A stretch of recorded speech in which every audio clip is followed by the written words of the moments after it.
Territory and security generated some controversy over the past few days.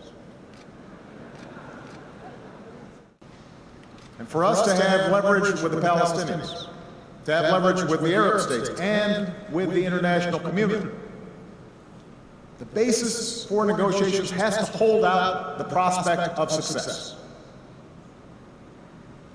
And so in advance of a 5-day trip to Europe, in which the Middle East will be a topic of acute interest, I chose to speak about what peace will require.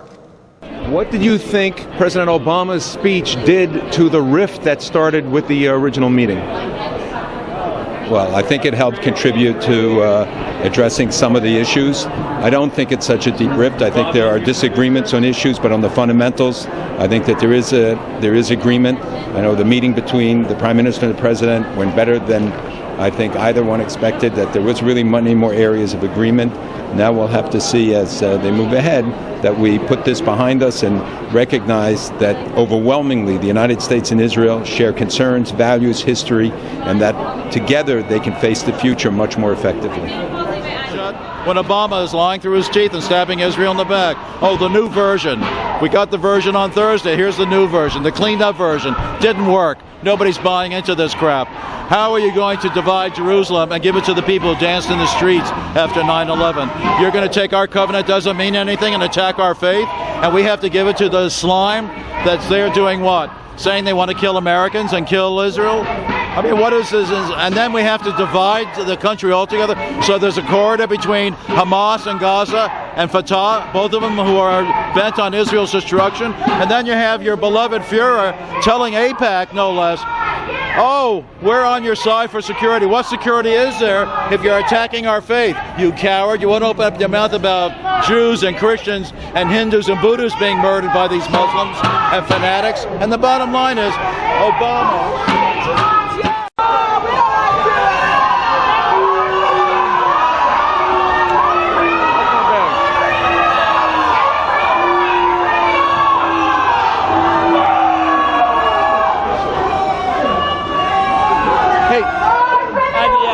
Screaming about IDF, man. That was the IDF. That was the IDF, man. So what? Where are you from? Democrat. What's Democast? Democast online news. So what's your beef? Are you nonpartisan? I'm objective. What's your beef with him?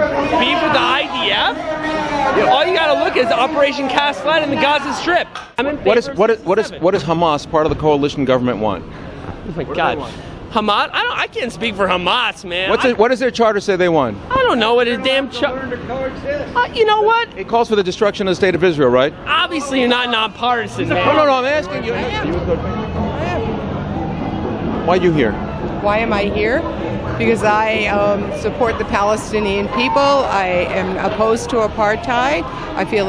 I believe in human rights, and I know that our government is not supporting that, and it's supporting the Palestinian people. And it's not what our government should be representing. They should be representing the people. They should be representing human rights for all. And we should not be giving money to Israel to do the atrocities that they do. We gave $400 million to Hamas, who oppresses all the liberal values you're talking about. Where's your protest to that? You know, the people in Palestine have a right to make choices. They don't. They have a right. They're occupied the way the Russians were occupied by a totalitarian regime.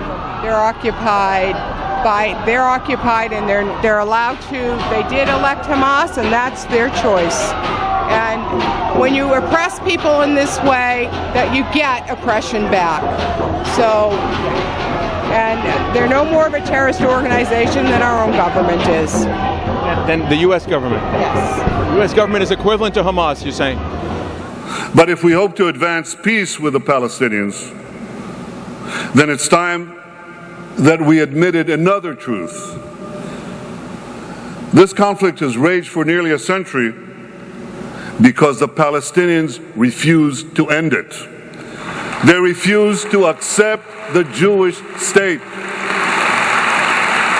Now, this is what this conflict has always been about. There are many issues linked to this conflict. that must be resolved between Israelis and Palestinians. We must resolve them. But I repeat, we can only make peace with the Palestinians if they're prepared to make peace with the Jewish state. Schools is not defendable!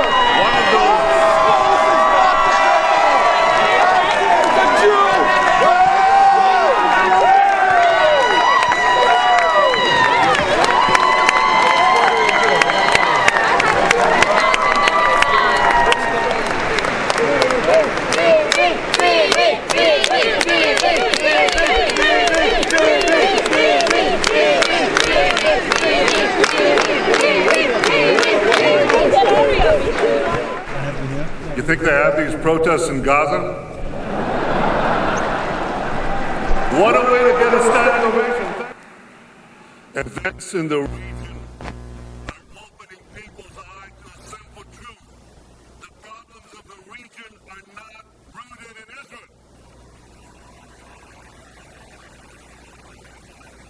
Israel. It's out of jail. What will change this? One word. Democracy. Real, genuine democracy.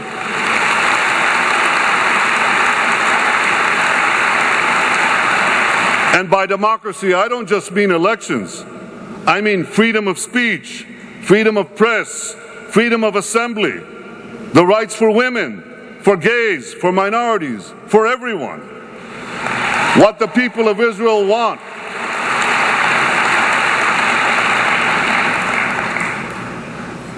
is for the people of the Middle East to have what you have in America, what we have in Israel, democracy. So it's time to recognize this basic truth. Israel is not what's wrong with the Middle East. Israel is what's right about the Middle East.